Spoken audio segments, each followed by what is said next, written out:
BRS working president కేటీఆర్ను, TDP working president Nara లోకేష్ను పోలిస్తూ కడియం శ్రీహరి చేసిన వ్యాఖ్యలు రెండు తెలుగు రాష్ట్రాల పొలిటికల్ సర్కిల్స్ లో హీట్ పెంచేస్తా ఉన్నాయి. హాట్ టాపిక్ గా కూడా మారినాయి. మరి ఏంటి కడియం శ్రీహరి చేసిన వ్యాఖ్యలు ఎలా చూడాలి? ఇదే అంశం మనతో చర్చించేందుకు సీనియర్ జర్నలిస్ట్ డివిఎస్ గారు ఉన్నారు. సార్ నమస్తే.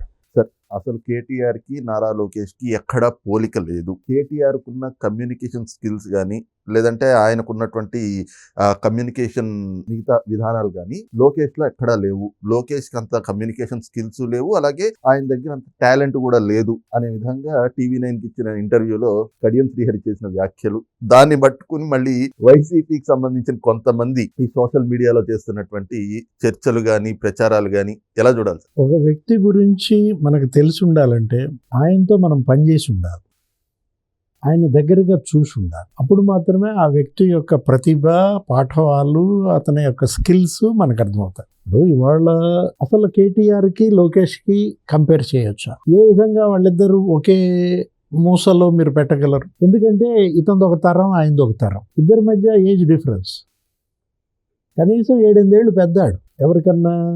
లోకేష్ కన్నా కేటీఆర్. నేను అంటుంది అదే, ఇప్పుడు వయసులో నీకు పోలిక లేదు, పోనీ ఇద్దరు హేమాహేమీల బిడ్డలు, అట్లా పోల్చాడా? నేను కడియం శ్రీహరి గారితో కలిసి పనిచేశాం. నేను జర్నలిస్ట్గా, ఆయన మరి మంత్రిగా, లేకపోతే సుదీర్ఘకాలం శాసనసభ్యుడిగా తెలుగుదేశం బీట్ మనం చూసినప్పుడు కానీ ఆయన ఏంటి ఇవాళ ఆయన ఒక మంచి మేధావిగా ఆయనకున్న 4 దశాబ్దాల రాజకీయ అనుభవం ఇదేంటా ఈ కామెంట్ చేశాడు అనుకున్నా. అది చూసిన వెంటనే ఇది శ్రీహరి నోటి నుంచి రావాల్సిన కామెంటేనా అనిపించింది. అక్కడే డైల్యూట్ అయ్యారు. అంటే ఇంత అనుభవం ఉన్నటువంటి శ్రీహరి గారు ఆ యాంకర్, ఆ మోడరేటర్ ఆ ప్రశ్న వేసిన కేటీఆర్ని లోకేష్తో బేరీజు వేయడంలో ప్రశ్నలోనే ఒక హిడెన్ ఎజెండా ఉంది. ఆ ప్రశ్న వేసాడు. అన్ని ప్రశ్నలకు బ్రహ్మాండంగా సమాధానం చెప్పిన శ్రీహరి ఇక్కడే స్కూపులో పడ్డారా? ఇప్పుడు రజనీ ఉచ్చులో శ్రీహరి పడ్డాడా అంటున్నా. అంటే ఇప్పుడు ఆ ప్రశ్న వచ్చినప్పుడు వెంటనే అసలు వాళ్ళిద్దరికీ సామీప్యత లేదు, ఇద్దరిని పోల్చే వ్యక్తిత్వం కాదు. మనం చూసాం, ఇతను ఉద్యమంలో పాల్గొన్నాడు. ఎవరు? కేటీఆర్. ఆ రోజు కేసీఆర్ ఏంటి అసలు నేను మా బీబీ తప్ప ఎవరు లేరని చెప్పాడు. వచ్చి పడ్డారు వీళ్ళిద్దరు, కవితను కేటీఆర్ వచ్చి పడి మరి ఇక్కడ అతను ముందే శాసనసభ్యుడిగా గెలిచాడు. రాజకీయ జీవితం కేటీఆర్ ఎప్పుడు ప్రారంభమైంది? 2009లో. అప్పుడు లోకేష్ ఎక్కడున్నాడు? వరల్డ్ బ్యాంక్ లో పనిచేస్తున్నాడు. ఆయన స్టాన్ఫోర్డ్ గ్రాడ్యుయేట్.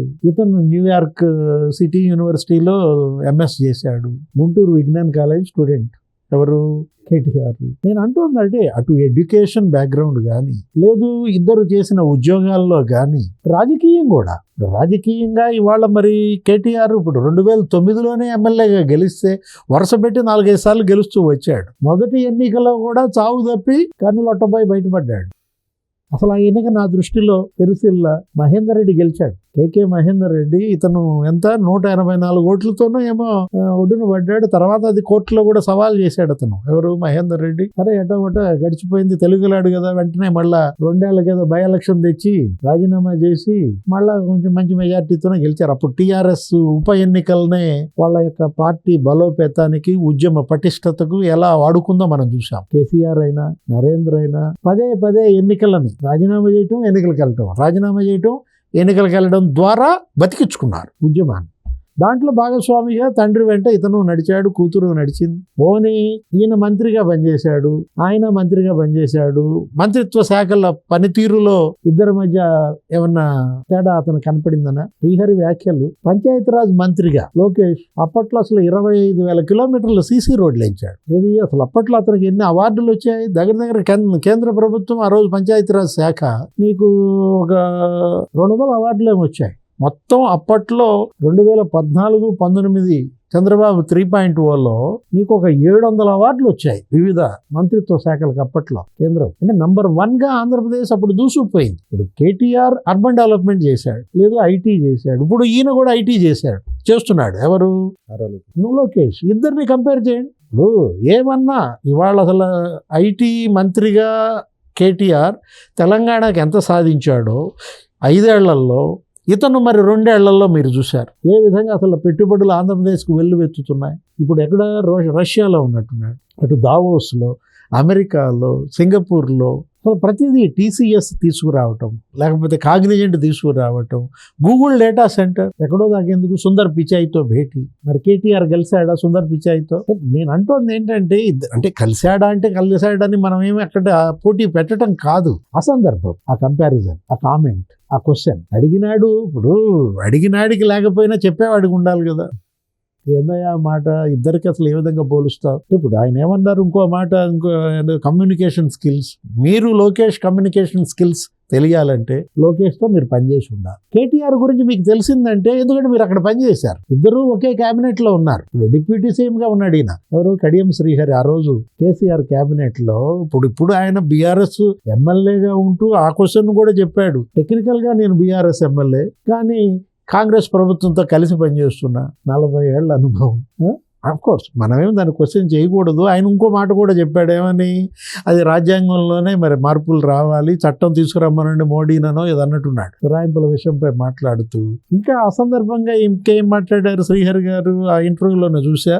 సరే, ఈ కంపారిజన్ తీసి పక్కన పెట్టు, కేటీఆర్తో స్కిల్స్ ఇవన్నీ ఆయన చెప్పింది తెలియనితనం, లోకేష్ దగ్గర పని చేయకపోవటం, కలిసి పని చేయకపోవటం. అంటే చంద్రబాబు గురించి నీకు తెలుసు, ఎందుకంటే ఆయన క్యాబినెట్లో మీరు పనిచేశారు, ఎన్టీఆర్ క్యాబినెట్లో మీరు ఉన్నారు. కడియం శ్రీహరి ఇప్పటికి అక్కడ 4 సార్లు ఎమ్మెల్యేగా పనిచేశారు, వరంగల్ మేయర్గా ప్రారంభమైంది ఆయన రాజకీయ జీవితం. అటు ఎన్టీఆర్ క్యాబినెట్లో చేశాడు 1 year, చంద్రబాబు క్యాబినెట్లో 9 years చేసినట్టున్నారు. వివిధ మంత్రిత్వ శాఖలు, అటు ప్రాథమిక విద్య, లేకపోతే అటు ఇరిగేషన్ కూడా మంచి పేరు తెచ్చుకున్నాడు. ఎస్సీల్లో మనం చూసాం. అసలు ఆయనకు ఉన్నటువంటి అక్కడ ఆ ఇమేజ్, ఇప్పుడు రేవంత్ రెడ్డికి దగ్గర అయ్యారు, అది వేరే విషయం. ఇక్కడ మాట్లాడుతూ ఏమన్నాడు ఇదే ఇంటర్వ్యూలో, ఆయన తండ్రి చాటు బిడ్డనో ఏదన్నట్టున్నాడు. అది తప్పు. ఏది తండ్రి చాటు బిడ్డ కాదు, అది తనకి తండ్రి అంటే అపార గౌరవం, అక్కడ మీరు చూడాల్సింది. ఇంకా అతను ఏదో తండ్రి చాటు బిడ్డగానే ఉన్నాడు అంటున్నాడు, తండ్రిని మింగే బిడ్డ కాదు.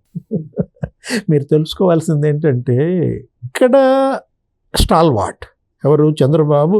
లోకేష్ దృష్టిలో, లోకేషే కాదు, ఇటు పవన్ కళ్యాణ్ అయినా లోకేష్ అయినా చంద్రబాబు దగ్గర ఇప్పుడు అట్లా ట్రైనింగ్లో ఉన్నారు. ఏం చెప్పాలంటే ఇద్దరు కుడి ఎడమ భుజాలుగా నేర్చుకుంటున్నారు.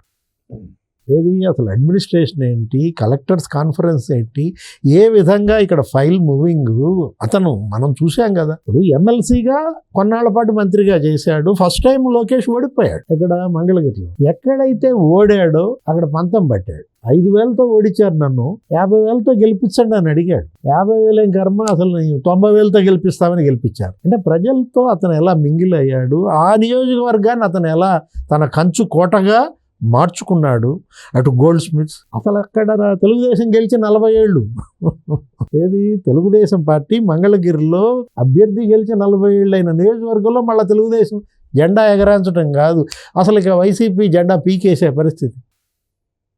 మీరు కంపేర్ చేయాల్సింది, మీరు మాట్లాడాల్సింది. తను ఇంకో మాట కూడా అన్నాడు, ఏంటి, చంద్రబాబు పక్కన కూర్చోబెట్టుకుంటున్నాడు కొడుకుని. క్రాస్ ఫైర్ కాదు, అది మిస్ ఫైర్ అనుకుంటా.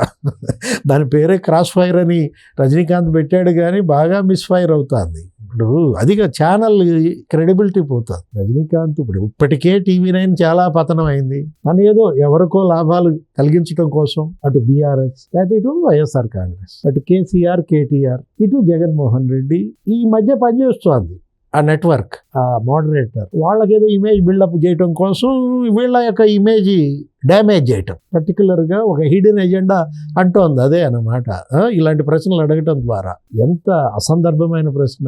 ఇప్పుడు ఆయన ఇచ్చిన సమాధానం కొద్దాం. అటు ఇటు కూర్చోబెట్టుకుంటున్నాడు చంద్రబాబు లోకేష్ని, ఎక్కడ పెట్టుకున్నా కానీ మహానాడులో అయినా. అంటే ఎంత హ్రస్వ దృష్టి అలా, కొంచెం దృష్టి దెబ్బతిన్నట్టు.